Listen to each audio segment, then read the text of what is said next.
Au milieu des décombres, les équipes de secours tentent d'extraire les survivants à main nue.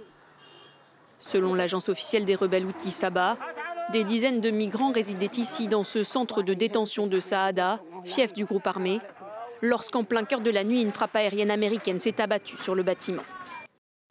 Le bombardement délibéré a visé le refuge qui accueille 115 migrants, tous de nationalité africaine, et a fait des dizaines de morts et de blessés.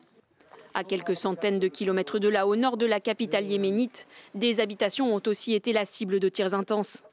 Des scènes récurrentes ici au Yémen, alors que les États-Unis pilonnent sans relâche les rebelles houthis depuis le 15 mars dernier.